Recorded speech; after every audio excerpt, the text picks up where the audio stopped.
بسم اللہ الرحمن الرحیم۔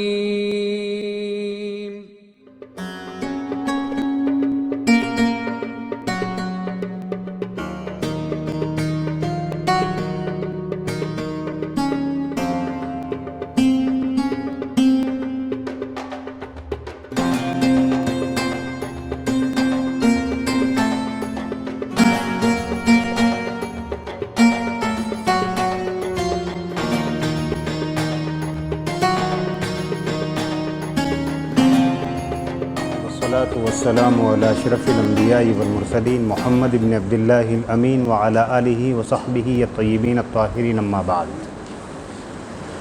قال اللہ تبارک و تعالی فی القرآن المجید اعوذ باللہ من الشیطان الرجیم بسم اللہ الرحمن الرحیم قل ان کنتم تحبون اللہ فاتبعونی یحببکم اللہ ویغفر لکم ذنوبکم واللہ غفور الرحیم۔ صدق اللہ مولانا العظیم۔ وقال النبی صلی اللہ تعالیٰ علیہ وسلم لا یؤمن احدکم حتی اکون احب الیہ من ولدہ ووالدہ والناس اجمعین او کما قال صلی اللہ علیہ وآلہ وسلم۔ بزرگان محترم اور عزیزان گرامی، آپ کے سامنے قرآن مجید کی سورہ آل عمران سے ایک آیت تلاوت کی گئی ہے اور محمد الرسول اللہ صلی اللہ علیہ وسلم کا ایک فرمان جس کو حدیث پاک کہتے ہیں آپ کو پڑھ کر سنایا گیا ہے۔ قرآن مجید کی آیت میں اللہ تبارک و تعالیٰ نے یہ فرمایا ہے کہ اے پیغمبر صلی اللہ علیہ وسلم، آپ کہہ دیجئے کہ اگر تم اللہ تبارک و تعالیٰ سے محبت کرتے ہو تو تم میری اتباع کرو، میری پیروی کرو، میرے نقش قدم پر چلو۔ ایسا کرنے سے اللہ تبارک و تعالیٰ تم سے محبت کرے گا اور اللہ تبارک و تعالیٰ تمہارے گناہوں کو معاف کر دے گا۔ بے شک اللہ تبارک و تعالیٰ ہی بندے کے گناہوں کو معاف فرماتے ہیں۔ اور اللہ کے نبی صلی اللہ علیہ وسلم کی حدیث میں یہ فرمایا گیا ہے کہ تم میں سے کوئی شخص مکمل مسلمان نہیں ہو سکتا جب تک کہ اس کے نزدیک میں یعنی محمد الرسول اللہ صلی اللہ علیہ وسلم کی ذات مقدس اس کے ماں باپ سے زیادہ، اولاد سے زیادہ، سارے انسانوں سے زیادہ، حتیٰ کہ اپنی جان سے زیادہ عزیز نہ ہو جائیں۔ حدیث پاک میں پیغمبر صلی اللہ علیہ وسلم کی ذات مقدس سے بے انتہا محبت کرنے کے لیے ہم کو اور آپ کو کہا جا رہا ہے، اور یہ بتایا گیا ہے کہ ہمارا ایمان مکمل ہو سکتا ہے اس صورت میں جب کہ ہم اللہ کے نبی صلی اللہ علیہ وسلم سے بے انتہا محبت کرنے والے ہوں، حتیٰ کہ اپنی جان سے بھی زیادہ محبت کرنے والے ہوں۔ جس مجلس میں پیغمبر صلی اللہ علیہ وسلم یہ ارشاد فرما رہے تھے، اس مجلس میں حضرت عمر فاروق رضی اللہ تعالیٰ عنہ بھی تشریف فرما تھے، اور حضرت عمر وہ اللہ تبارک و تعالیٰ کے بندے ہیں اور خلیفہ ہیں مسلمانوں کے، جن کے بارے میں اللہ کے نبی صلی اللہ علیہ وسلم فرماتے ہیں کہ میرے بعد کوئی نبی ہوتا تو وہ عمر ہوتا۔ اتنا بڑا مرتبہ اور درجہ آپ کا بیان کیا گیا ہے اور ان کے بارے میں یہ فرمایا گیا ہے۔ وہی حضرت عمر فاروق رضی اللہ عنہ جب اللہ کے نبی صلی اللہ علیہ وسلم کی زبان مبارک سے یہ سنتے ہیں کہ تم میں سے کوئی شخص مکمل مسلمان نہیں ہو سکتا جب تک کہ اس کے نزدیک اللہ کے نبی صلی اللہ علیہ وسلم کی ذات فرمائے کہ مقدس شخصیت انسانوں سے زیادہ، ماں باپ سے زیادہ، اولاد سے زیادہ، حتیٰ کہ اپنے جان سے بھی زیادہ عزیز نہ ہو جائیں۔ اس پر اللہ کے نبی صلی اللہ علیہ وسلم کے سامنے حضرت عمر فاروق نے اعتراض کیا اور یہ سوال فرمایا کہ پیغمبر صلی اللہ علیہ وسلم یہ بات تو سمجھ میں آتی ہے کہ آپ سے ماں باپ سے زیادہ، اولاد سے زیادہ، سارے انسانوں سے زیادہ محبت کی جائے، لیکن اپنی جان سے زیادہ محبت کرنا یہ بات سمجھ میں نہیں آ رہی ہے۔ اللہ کے نبی صلی اللہ علیہ وسلم نے ارشاد فرمایا کہ ایمان ایسا لگتا ہے کہ تمہارا ابھی مکمل نہیں ہوا ہے، جاؤ غور کرو، سوچو اور پھر بتاؤ۔ حضرت عمر تنہائی میں گئے، انہوں نے غور کیا، سوچا تو اس نتیجے پر پہنچے کہ اللہ کے نبی صلی اللہ علیہ وسلم تشریف نہ لاتے تو ہمیں اپنی زندگی کا پتہ نہیں چلتا تھا، زندگی کا مقصد نہیں معلوم ہوتا تھا، ہمیں اپنے خالق کا پتہ نہیں چلتا تھا، مالک کا پتہ نہیں چلتا تھا۔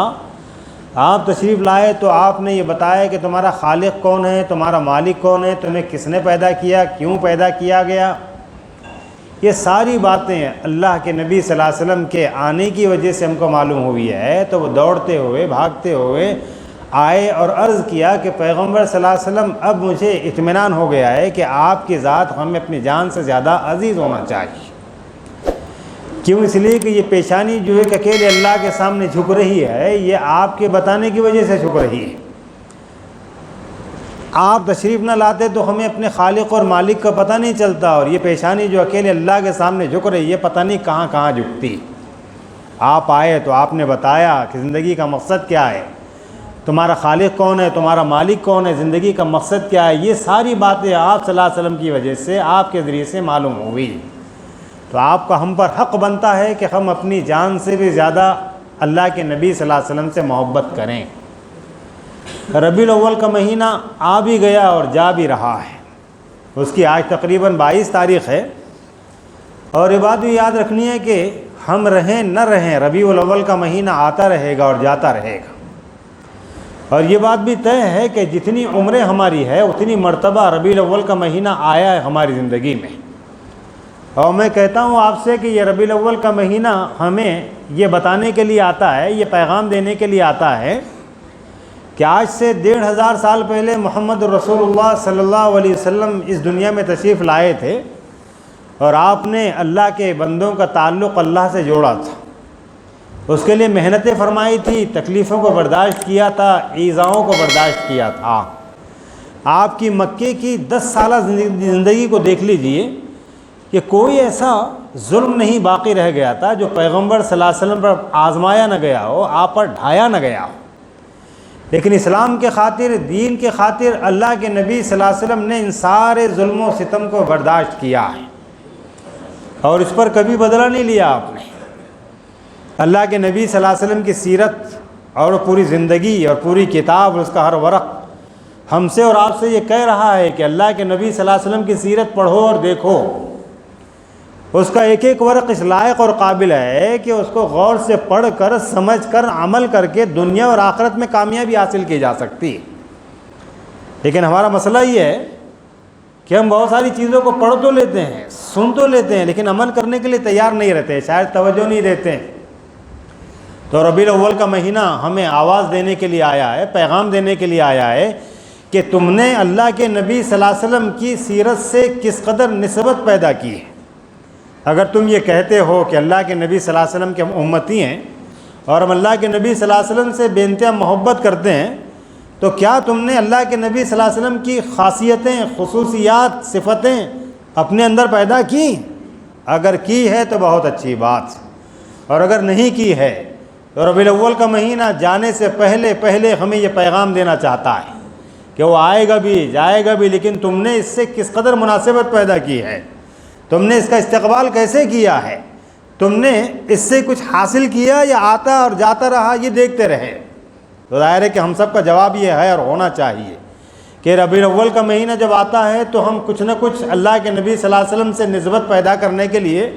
غور و خوض کرتے ہیں، سوچتے ہیں اور کوشش کرتے ہیں کہ پیغمبر صلی اللہ علیہ وسلم کی سیرت کا کوئی گوشہ ہماری زندگی میں آ جائے تو ہماری دنیا اور آخرت کامیاب ہو جائے گی انشاءاللہ. آج کی اس مجلس میں اللہ کے نبی صلی اللہ علیہ وسلم کی کتاب زندگی کا ایک ورق آپ کو بتانا ہے، آپ کی زندگی کی ایک صفت آپ کو سمجھانا ہے اور بتانا ہے کہ پیغمبر صلی اللہ علیہ وسلم کے بارے میں قرآن مجید کہہ رہا ہے کہ وَمَا أَرْسَلْنَاكَ إِلَّا رَحْمَةً لِّلْعَالَمِينَ، کہ اے پیغمبر صلی اللہ علیہ وسلم ہم نے آپ کو ساری دنیا کے لیے، سارے جہاں کے لیے رحمت بنا کر بھیجا ہے. اور جس کا مطلب یہ ہے کہ پیغمبر صلی اللہ علیہ وسلم اس دنیا کے اندر اس لیے تشریف لائے کہ آپ سراپر رحمت تھے، عفو درگزر کرنا آپ کا مزاج تھا. یہ صفت ہم سے یہ کہہ رہی ہے کہ اگر یہ بات بھی اپنے اندر پیدا کر لی ہم نے تو ہماری زندگی کے شب و روز میں سکون اور چین آ جائے گا انشاءاللہ. کیوں؟ اس لیے کہ ہمارا مزاج تو یہ ہے کہ ہم اینٹ کا جواب پتھر سے دینا چاہتے ہیں، اور ہمارے بدلہ لینے کا عالم یہ ہے کہ جب تک کہ بدلہ نہیں لیتے، سامنے والے کو سبق نہیں سکھا دیتے، ہمیں نہ چین آتا ہے، نہ نیند آتی ہے، نہ کھانا کھاتے ہیں، نہ کبھی ہم کو سکون ملتا ہے. ایک طرف اللہ کے نبی صلی اللہ علیہ وسلم کے بارے میں قرآن مجید کہہ رہا ہے کہ وَمَا أَرْسَلْنَاكَ إِلَّا رَحْمَةً لِّلْعَالَمِينَ، اور دوسری طرف ہمارا یہ حال ہے کہ یا تو اینٹ کا جواب پتھر سے دیں گے یا جب تک کہ بدلہ نہیں لے لیں گے چین نہیں آئے گا، سکون نہیں آئے گا. کیا یہ اللہ کے نبی صلی اللہ علیہ وسلم کی سیرت سے نسبت کا تقاضا ہے؟ ہرگز نہیں ہے۔ تقاضا یہ ہے کہ ہم آپس میں ایک دوسرے کو معاف کرنے والے بنیں۔ قرآن مجید کا مطالعہ کرنے سے یہ پتہ چلتا ہے کہ اللہ کے نبی صلی اللہ علیہ وسلم کے علاوہ اس دنیا میں بہت سے نبی، بہت سے پیغمبر، بہت سے رسول آئے ہیں۔ ہر نبی کے بارے میں قرآن مجید میں لکھا ہوا ہے کہ جب ان کی امت نے ان کی باتوں کو نہیں سنا، نہیں مانا، ان کو تکلیف پہنچائی، اور نبیوں نے دعا کی اللہ سے کہ اللہ ان کو ہلاک کر، برباد کر، اللہ نے ان کو صفحہ ہستی سے مٹا دیا۔ سورہ نوح کی آیت نمبر 36 اور 27 کو پڑھیے، اس میں آپ کو پتہ چلے گا کہ حضرت نوح علیہ السلام نے اپنی قوم کی ہلاکت اور بربادی کے لیے دعا مانگی، اور یہ فرمایا کہ اللہ ان کو چھوڑ نہیں دینا، ان کو ہلاک کرنا، اگر چھوڑ دیں گے تو یہ آپ کے بندوں کو ستائیں گے، پریشان کریں گے، اور ان سے جو اولاد پیدا ہوگی وہ نافرمان پیدا ہوگی، اس لیے ان کو ہلاک کرنا۔ اللہ تبارک و تعالیٰ نے اپنی نبی کی دعا قبول فرمائی اور ان کو صفحہ ہستی سے مٹا دیا۔ یہی حال قوم سمود کا ہے، یہی حال قوم صالح کا ہے، یہی حال قوم ہود کا ہے۔ جتنی قومیں گزری ہیں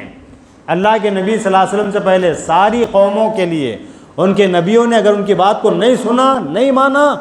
تو ان کے لیے ہلاکت اور بربادی کی دعا کی گئی، ان کو صفحہ ہستی سے مٹا دیا گیا۔ لیکن قربان جائیے محمد الرسول اللہ صلی اللہ علیہ وسلم پر، کہ راوی ہیں حضرت ابو ہریرہ رضی اللہ تعالیٰ عنہ، بیان فرماتے ہیں کہ ایک مرتبہ ہم نے اللہ کے نبی صلی اللہ علیہ وسلم سے یہ عرض کیا کہ مکے کے لوگ ہم کو بہت ستاتے ہیں، بہت پریشان کرتے ہیں، بہت تکلیفیں دیتے ہیں، آپ ان کے لیے ہلاکت اور بربادی کی دعا کیوں نہیں فرماتے؟ تو پیغمبر صلی اللہ علیہ وسلم نے جواب دیا کہ میں لعنت کرنے کے لیے، ملامت کرنے کے لیے، بد دعا کرنے کے لیے نہیں بھیجا گیا، میں تو رحمت اور رافت کے لیے بھیجا گیا ہوں، میں معاف کرنے کے لیے بھیجا گیا ہوں۔ آپ نے کبھی بھی ہلاکت اور بربادی کے لیے ہاتھ نہیں اٹھائے۔ اس کے مقابلے میں راوی ہیں حضرت ابو ذر غفاری رضی اللہ تعالیٰ عنہ، وہ بیان فرماتے ہیں کہ ایک رات اللہ کے نبی صلی اللہ علیہ وسلم نے ایک آیت پڑھنی شروع کی، جو یہ ہے کہ وَإِن تُعَذِّبْهُمْ فَإِنَّهُمْ عِبَادُكَ وَإِن تَغْفِرْ لَهُمْ فَإِنَّكَ أَنْتَ الْعَزِيزُ الْحَكِيمُ، جس کا مطلب یہ ہے کہ اللہ اگر آپ اپنے بندوں کو عذاب دینا چاہیں تو یہ بندے آپ کے ہیں، آپ ان کے مالک ہیں، جیسا ان کے ساتھ معاملہ فرمانا چاہیں فرمائیے، لیکن اگر آپ معاف فرما دیں گے تو آپ زبردست حکمت والے ہیں۔ اس آیت کو اللہ کے نبی صلی اللہ علیہ وسلم رات کی نماز میں رات بھر پڑھتے رہے، یہاں تک کہ فجر کی اذان ہو گئی۔ اللہ کے نبی صلی اللہ علیہ وسلم کا اس آیت کو اس نماز میں بار بار پڑھنا کہیں نہ کہیں ہمیں یہ پیغام دے رہا ہے کہ اللہ کے نبی صلی اللہ علیہ وسلم اللہ کے بندوں کو تکلیف میں نہیں دیکھنا چاہتے تھے، اللہ کے نبی صلی اللہ علیہ وسلم عذاب میں مبتلا نہیں دیکھنا چاہتے تھے۔ ظاہر ہے کہ بندے اللہ کے ہیں، اللہ چاہے تو عذاب دے، چاہے تو چھوڑ دے، لیکن اللہ اگر معاف فرما دے تو یہ اللہ کے لیے کیا مشکل ہے۔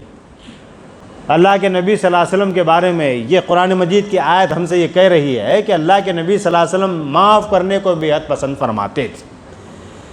پھر اللہ کے نبی صلی اللہ علیہ وسلم کے بارے میں ہم نے سیرت میں بارہا سنا ہے کہ مکے کے لوگوں نے آپ کا جینا دوبر کر دیا تھا، کوئی تکلیف ایسی نہیں چھوڑی، کوئی ایذا ایسی نہیں چھوڑی جو اللہ کے نبی صلی اللہ علیہ وسلم کو نہ پہنچائی گئی ہو، لیکن آپ نے کبھی بھی بد دعا نہیں کی، کبھی ان کے بارے میں یہ نہیں کہا کہ اللہ انہوں نے مجھے یہ تکلیف دی ہے تو بھی ان کو تکلیف دینا، بلکہ اس کے مقابلے میں آپ طائف تشریف لے گئے، یہ دیکھ کر کہ مکے کے لوگ شاید نہیں سنتے ہیں تو طائف کے لوگ سنیں گے، وہاں کے ذمہ دار قسم کے لوگوں کو آپ نے جمع کیا اور ان سے گفتگو فرمائی کہ میں اللہ کا رسول ہوں، میں اللہ کے دین کی دعوت دینے کے لیے آپ کے پاس آیا ہوں، کیا آپ میری بات سنیں گے؟ تو انہوں نے کیا جواب دیا وہ سنیے، اور اللہ کے نبی صلی اللہ علیہ وسلم نے کیسے برداشت کیا اس کو بھی دیکھیے اور سنیے کہ وہ 3 ذمہ دار قسم کے لوگ تھے، جن میں سے ایک کا نام عبد اللیل تھا، دوسرے کا نام مسعود تھا، تیسرے کا نام حبیب تھا۔ اس میں سے ایک آدمی نے جب اللہ کے نبی صلی اللہ علیہ وسلم فرمایا کہ میں اللہ کا نبی ہوں، رسول ہوں، اس کا پیغمبر ہوں، اس کے جواب میں ایک آدمی نے ان میں سے یہ کہا کہ کیا نعوذ باللہ اللہ کو آپ کے علاوہ کوئی اور نہیں ملا تھا نبی بنانے کے لیے جو آپ کو بنا دیا؟ اندازہ کیجئے کہ کس قدر تیر اور نشتر کے ذریعے تکلیف پہنچانے والی یہ بات۔ اللہ کے نبی صلی اللہ علیہ وسلم نے اس کو بھی برداشت کیا ہے، کوئی جواب نہیں دیا۔ ہم ہوتے تو پتہ نہیں کیا جواب دیتے، کیونکہ ہمارا مزاج تو اینٹ کا جواب پتھر سے دینے کا ہے۔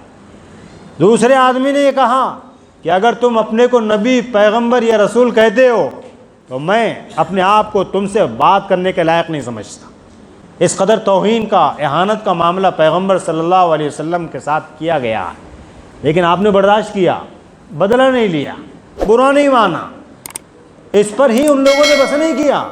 بلکہ اپنے بستی کے اوباش قسم کے نوجوانوں کو جمع کیا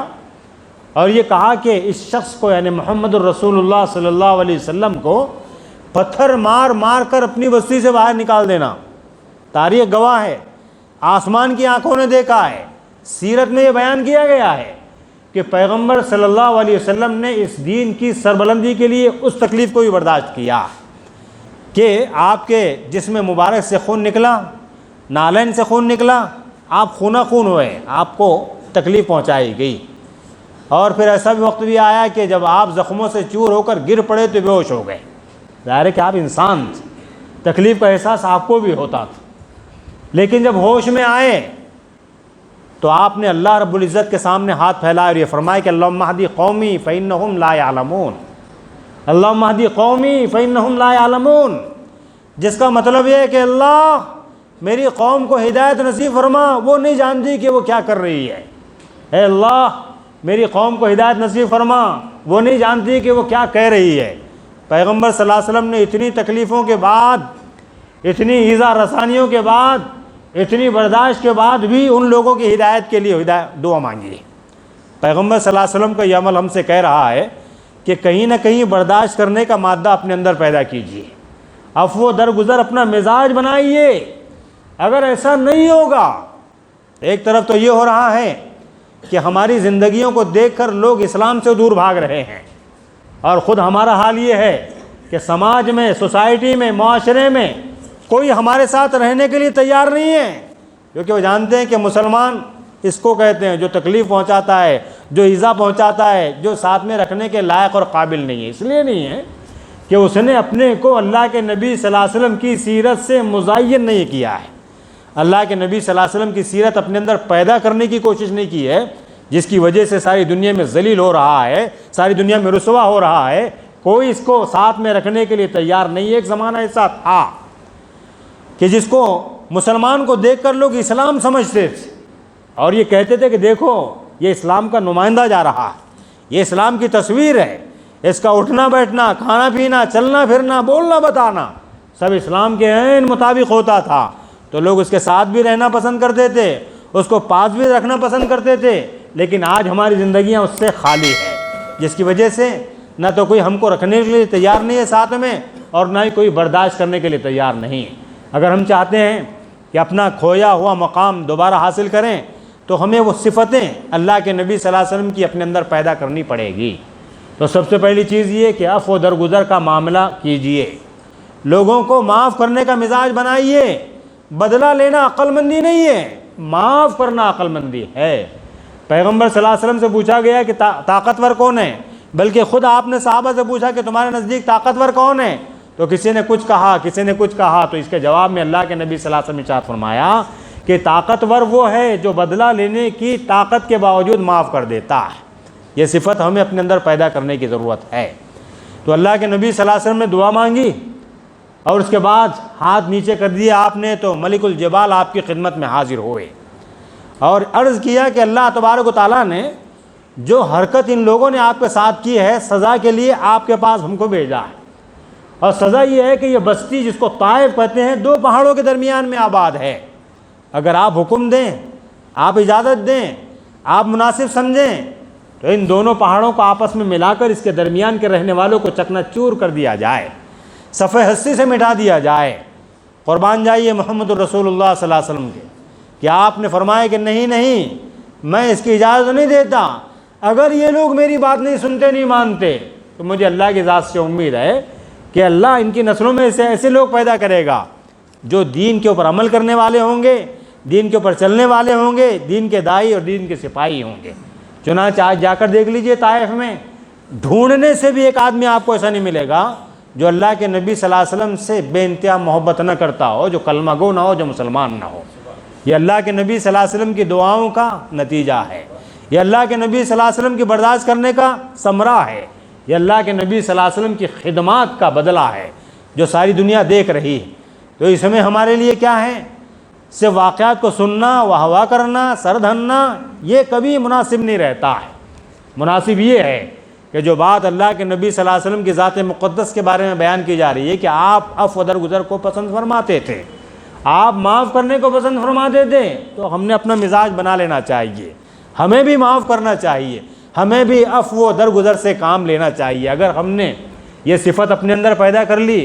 تو ہم سیرت سے صحیح طور پر فائدہ اٹھانے والے ہوں گے، اور ربیع الاول کا جو مہینہ آتا ہے اور جاتا ہے اس سے صحیح طور پر پیغام لینے والے ہوں گے۔ ورنہ ہوگا یہ کہ جب تک زندہ رہیں گے مہینہ آئے گا، ہم نہ رہیں تو بھی یہ مہینہ آتا رہے گا۔ خوش قسمت ہوں گے وہ لوگ، خوش قسمت ہیں وہ لوگ جو ربیع الاول کا استقبال کرتے ہیں یہ سوچ کر کہ یہ مہینہ اللہ کے نبی صلی اللہ علیہ وسلم سے محبت پیدا کرنے کے لیے آیا ہے، یہ مہینہ اللہ کے نبی صلی اللہ علیہ وسلم سے نسبت پیدا کرنے کے لیے آیا ہے۔ یقین جانیے کہ جب ہم نے ان چیزوں کو قبول کر لیا اور مان لیا اور چیزیں اپنے اندر پیدا کر لی، اور یقین جانیے کہ دنیا اور آخرت دونوں جگہ اللہ تبارک و تعالی ہمیں کامیاب فرمائے گا۔ دعا فرمائیے کہ اللہ مجھے اور آپ کو ان باتوں پر عمل کرنے کی توفیق عطا فرمائے۔ ایک اعلان یہ کرنا ہے کہ الحمدللہ جس مسجد میں آپ تشریف فرما ہیں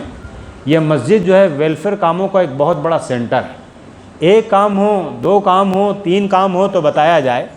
تفصیل میں نہ جاتے ہوئے میں صرف اتنا ہی کہوں گا آپ سے کہ اللہ تبارک و تعالیٰ اپنے انہی بندوں سے خدمت لیتے ہیں جو اللہ کے نزدیک خدمت کرنے کے لائق ہوتے ہیں اور قابل ہوتے ہیں۔ اور روز قیامت اللہ تبارک و تعالیٰ اپنے بعض بندوں سے یہ فرمائیں گے کہ میں پریشان حال تھا، میں مصیبت میں گرفتار تھا، تم چاہتے تو میری مدد کر سکتے تھے۔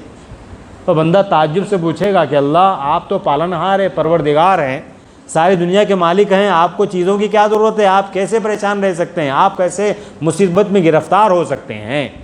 اس کے جواب میں اللہ رب العزت ارشاد فرمائیں گے کہ میرا فلاں بندہ پریشان تھا، میرا فلاں بندہ مصیبت میں گرفتار تھا، اگر تم چاہتے تو اس کی مدد کرتے، اگر اس کی مدد کرتے گویا میری مدد کرتے۔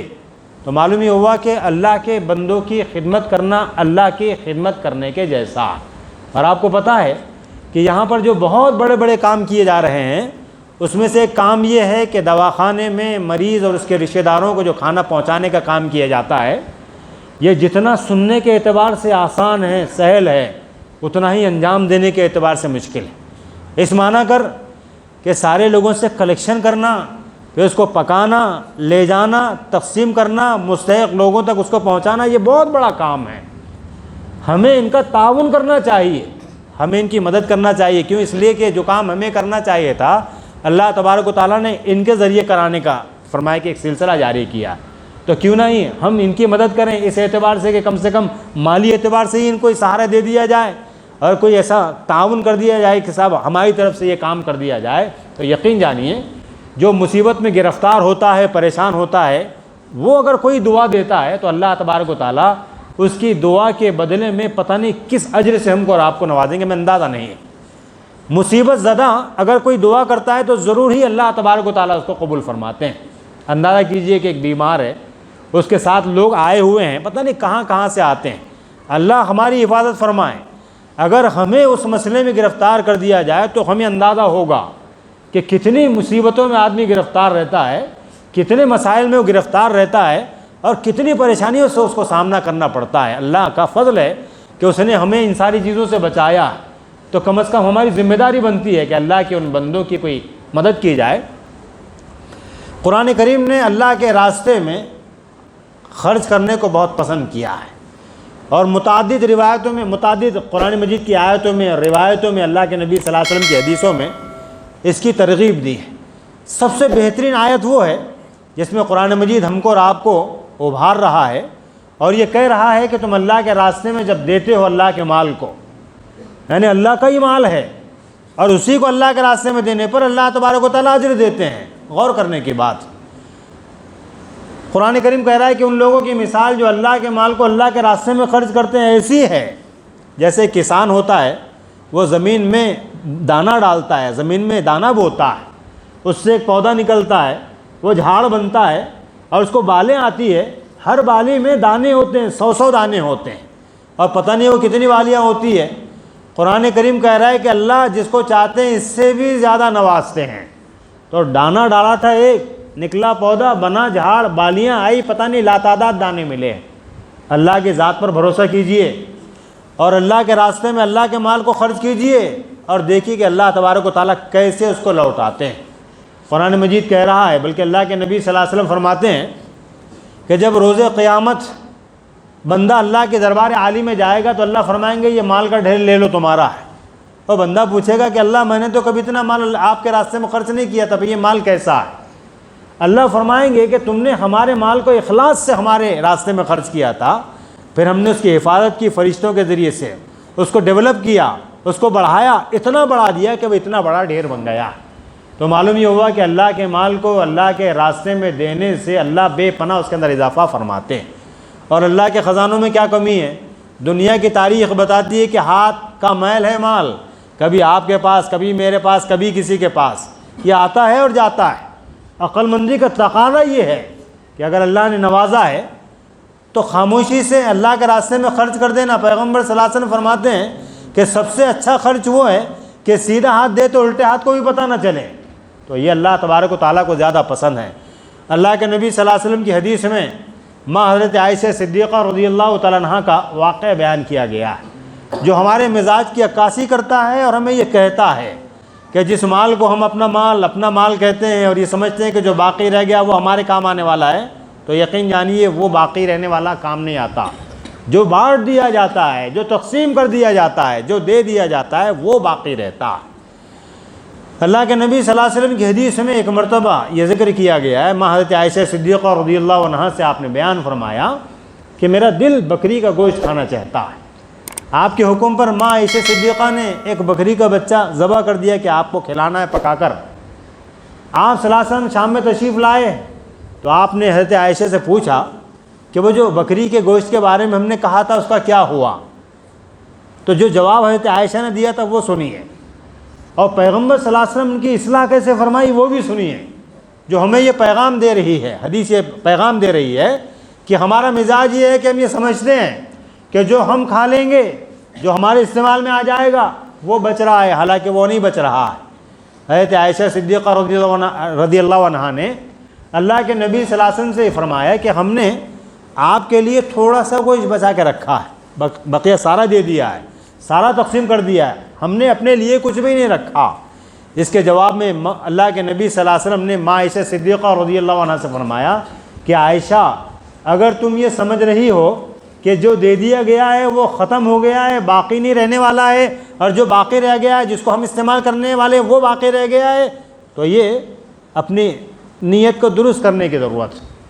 اصل یہ ہے کہ جو دے دیا گیا ہے، جو بانٹ دیا گیا ہے، جو تقسیم کر دیا گیا ہے وہ تو باقی رہ گیا ہے، اور جو ہم نے اپنے لیے بچا لیا ہے وہ نہیں بچا ہے۔ تو معلوم یہ ہوا کہ جو کچھ اللہ کے راستے میں دے دیا جاتا ہے وہی باقی رہتا ہے۔ اور قرآن مجید تو یہ کہہ رہا ہے کہ جب تک کہ ہوش و حواس باقی ہیں، جب تک کہ ہاتھ پیر کام کر رہے ہیں، جب تک عقل کام کر رہی ہے، اس کے دوران اگر بندہ دے دیتا ہے تو یہ انفاق اللہ کو پسند بھی ہے اور قبول بھی ہے۔ اگر کہیں دماغ کا اسکرو ڈھیلا ہو جائے، ہاتھ پیر جواب دینے لگے اور آدمی کہے کہ صاحب میرا اتنا مال اس کو دے دو، یہ مال اس کو دے دو، تو فرمائے کہ اس کی اجازت بھی نہیں ہے اور یہ اللہ تبارک و تعالیٰ کو پسند بھی نہیں ہے۔ تو خلاصہ کلام یہ ہے کہ جو مال بھی اللہ اپنے بندوں سے لیتے ہیں اس کا بے انتہا اس کا اجر واپس دیتے ہیں۔ قرآن مجید یہ کہتا ہے کہ کون ہے جو اللہ کو قرض دینا چاہتا ہے؟ اللہ کو قرض کی کیا ضرورت ہے؟ اللہ کے قرض کا مطلب یہ ہے کہ اللہ کے مال کو اللہ کے راستے میں خرچ کرنے پر جو واپس ملنے والا ہے وہ قرض حسنہ۔ اور کیا کہیں گے آپ کہ جب اللہ خود فرمائے کہ کون ہے جو اللہ کو قرض دینا چاہتا ہے؟ اگر ہم نے اللہ کے مال کو اللہ کے راستے میں لگا دیا تو گویا اللہ کو قرض دے دیا۔ اور دنیا کے قرض ملیں نہ ملیں، بلکہ اب تو مزاج یہ ہو گیا ہے کہ سامنے والے کو قرض دو اور بھول جاؤ، کیونکہ نہیں دینے کا مزاج بنا دیا گیا۔ اللہ فرما رہے ہیں قرآن میں کہ جو اللہ کو قرض دیتا ہے اللہ اس کے بدلے میں اس کو بے پناہ اجر دیتے ہیں۔ اس لیے ہمیں ہمیشہ اچھے کاموں میں خرچ کرتے رہنا چاہیے۔ اور ظاہر ہے کہ یہاں پر جہاں ہم بیٹھے ہوئے ہیں یہاں پر ایک دو نہیں دسیوں کام ہوتے ہیں جو فی سبیل اللہ ہوتے ہیں. اور سونے پہ سہاگا یہ ہے کہ اتنے سارے کاموں کو انجام دینے کے لیے کوئی سفیر نہیں ہے. جو تعاون ہوتا ہے یہیں سے ہوتا ہے, جو تعاون ہوتا ہے یہیں پر جمع ہوتا ہے, اور اسی پر سارے مسائل حل کیے جاتے ہیں. تو ظاہر ہے کہ یہ سارے کام ہم سے اور آپ سے یہ مطالبہ کر رہے ہیں, ہم سے اور آپ سے یہ کہہ رہے ہیں کہ جتنا بڑا کام ہوتا ہے اتنے بڑے مصارف ہوتے ہیں, تو کیوں نہ ہم اپنے مال کو زیادہ سے زیادہ اللہ کے راستے میں لگانے والے بنیں. ظاہر ہے کہ جو جتنا لگائے گا اللہ تبارک و تعالیٰ اسی اعتبار کو اس کو واپس فرمائیں گے. دعا فرمائی کہ اللہ ہمیں ایسا کرنے کی توفیق عطا فرمائے. وآخر دعوانا ان الحمد للہ رب العالمین.